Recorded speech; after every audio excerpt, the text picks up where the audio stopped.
Hey, welcome everybody to today's video. In this lesson, we're going to be talking all about adjectives, specifically where they are placed in the sentence and where they're at. Okay.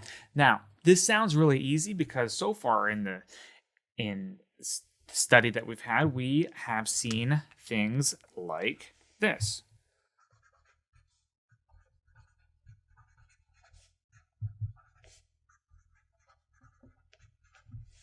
Mi primo es rubio, which is a really simple and great sentence because it can translate directly, word for word, from Spanish into English. And we can say, my cousin is blonde. And it's built and put together just like it is in English. Okay. Now, this is great until we're not just describing one cousin and saying, oh, my cousin is blonde, my cousin is tall, my cousin is smart, or anything like that. If we're now taking all of your cousins and specifically picking out one to talk about, and you're saying, hey, my blonde cousin is really smart. Or, you know what? My funny cousin was saying this thing yesterday, and he did this, this, and this. That is a little bit different, right? That we're placing the adjective and the subject right next to each other. And if they are right next to each other, we need to know where they're going. Because like we've seen in a lot of other instances, Spanish likes to do things a little bit differently than English does. And it's not just going to follow the same rules and say, yeah, that's good. Let's do that. Okay. So if we wanted to do something like that, and if we are now saying, my blonde cousin did this. We're going to take blonde right here, and we're going to place it right next to cousin, but it's going to go at the end. Okay, so you're going to say, my cousin blonde. So now we're going to say, mi primo rubio es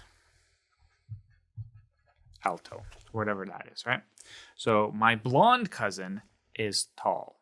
My redheaded cousin is really short, right? So we're saying, okay, which cousin am I talking about that is blonde, and which cousin that I'm talking about is short, and different things like that. And you can get a little bit more descriptive and a little bit more specific, which is really nice. That you're not having to name somebody, or you're not having to go through all the lists and descriptions. We can say, yep, I know exactly who you're talking about because you've given me an accurate and clear and concise description of this person. That is communication. That is what we're after. So if we're looking at this then, we know that we have the subject here, and we're having the adjectives go after it. But you could be saying, you know what? Hey,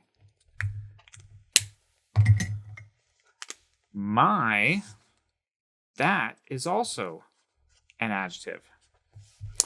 And that is going before it. So what is up?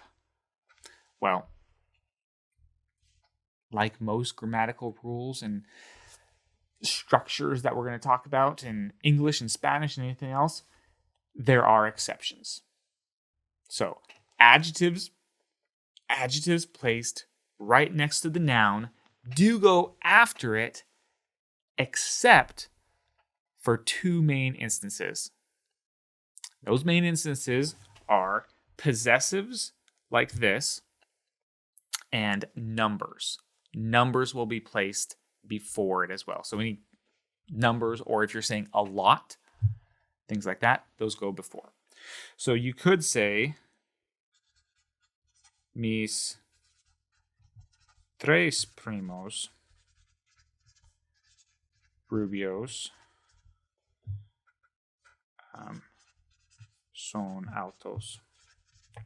And that would be an example as well. So you could say, my three cousins who are blonde are tall, right? And that's we're just going to build on. So we have the possessive, we have the number, and then we have our noun, everything goes after it. So if you want to say he's blonde, he's athletic, he's smart, he's funny, and really build out your description, those are all going to go after the noun. Okay?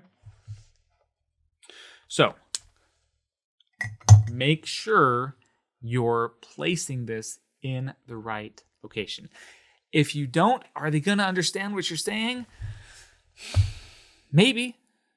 Yeah, they might get the point across, but it's going to sound weird, and it's going to sound just a little bit off, and just taking them out of it for that little bit of time can throw a wrench into the communication. Just like if somebody were to say, hey, the flag is blue, white, and red.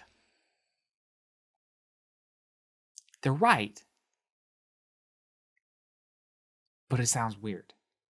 And it might take you just a half second to think about it and say, wait, what did they say? And now you've interrupted the flow of communication.